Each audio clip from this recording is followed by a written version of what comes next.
Bonjour à toutes et à tous et bienvenue dans ce rendez-vous d'Alain qui aura pour objectif de vous faire découvrir trois artistes différents avec des styles musicaux différents, histoire d'élargir un petit peu votre bibliothèque musicale en ce moment.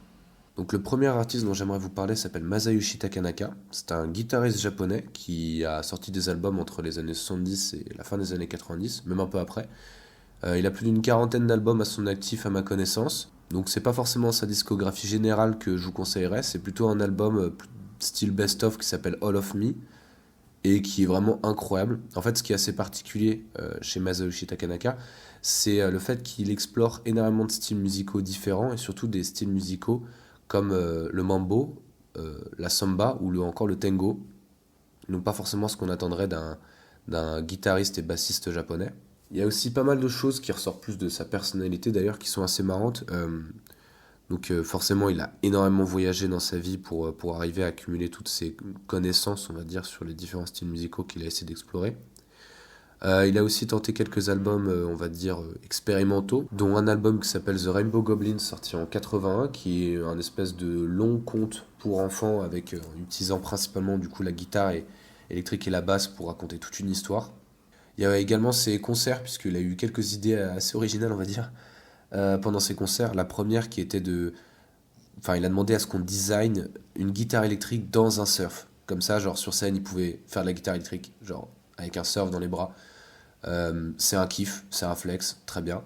Après le deuxième flex qu'il a eu, ça je le comprends encore moins, mais il me fait vraiment marrer. C'est en plein concert, il a voulu en fait avoir une table avec une petite forêt dessus, des petites maquettes de maisons, etc., etc. Et un petit train électrique qui fonctionne pendant le concert. Donc en fait, il faisait de la guitare sur cette table-là, avec sa guitare sur la table, avec le petit train qui fonctionnait pendant le concert. Donc des flex assez étranges, des petits kiffs à droite à gauche, et même dans la musique, avec par exemple un Mambo Number 5 repris en guitare électrique, ou encore un Star Wars Samba, toujours sur l'album All of Me, qui est en fait juste la reprise du thème de Star Wars, mais en style samba. Alors autant le premier artiste c'était vraiment pour son excentrisme que j'en parle, le deuxième c'est plus pour la source d'inspiration qu'il a été pour d'autres artistes. Donc c'est un groupe qui s'appelle Alan's Person Project, qui est un groupe de rock anglais des années 80. Il y a donc un de leurs albums qui s'appelle Eye in the Sky, qui est leur plus connu et que je vous conseille, donc qui est celui que je vous conseille d'aller écouter. Et ce qui a relevé en fait sur cet album-là, mais de manière générale sur la discographie de Alan's Person Project, c'est que ça a été le groupe qui a été la plus grande source de samples pour Daft Punk, mais pour surtout les très anciens Daft Punk, mais même quand on va après leur album Homework. Et le dernier artiste dont j'aimerais vous parler s'appelle MF Doom. C'est un rappeur des années 90-2000, un rappeur britannique qui a pas mal de particularités et qui a surtout tout un univers très précis et très caractéristique qui est tourné autour de lui. Donc déjà pour commencer, il a passé toute sa carrière en étant masqué, et avec un nom, MF Doom, un nom de scène, qui vient du Docteur Doom, un antagoniste des 4 Fantastiques. Et en fait, il a su créer tout un univers musical autour du comics, ce qui est assez intriguant et vachement intéressant.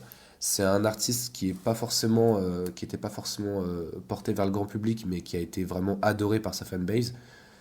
Et même après son décès, donc en octobre 2020, il y a eu beaucoup de morceaux qui sont sortis, non pas par sa maison de disques, donc pas des morceaux qui avaient pour objectif d'être commercialisés, mais plutôt des hommages venant de fans, avec notamment un clip qui s'appelle Books of War 2, qui est sur YouTube, que je vous conseille d'aller voir, qui est en fait une animation faite par un fan et une instru qui avait rien à voir avec Doom d'ailleurs de base, qui est faite par un beatmaker des plus lambda, et sur lequel ils ont reposé des textes de MF Doom, et le rendu est vraiment super cool, et pareil en termes de expérimental, si on peut dire ça comme ça. Le clip est super chelou, donc c'est comme ça qu'on va le décrire. Il a passé l'entièreté de sa carrière masquée, il a fait 3 albums qui sont vraiment rentrés dans la pop culture plus américaine d'ailleurs qu'anglaise, assez étonnamment.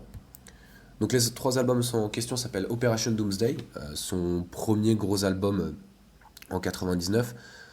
Pour le coup, lui vaut vraiment le coup d'être écouté, surtout pour Operation Doomsday, le morceau qui est dans l'album, qui est vraiment une représentation de ce qu'était le hip-hop basé sur des samples de jazz ou de funk. On a un deuxième album qui s'appelle Mad Villain. Et donc son dernier album qui s'appelle Food.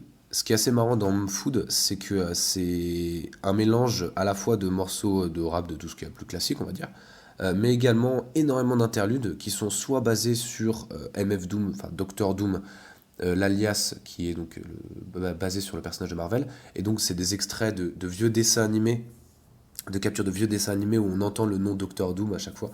Bon, c'est assez cool.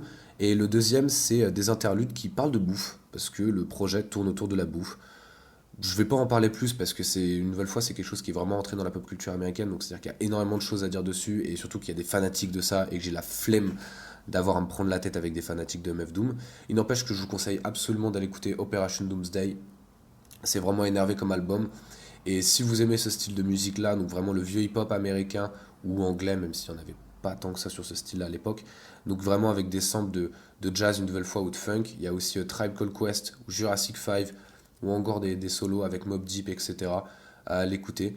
Donc c'est un style musical qui pourra vous renouveler sans doute dans vos écoutes de tous les jours et qui je pense est accessible à tout le monde.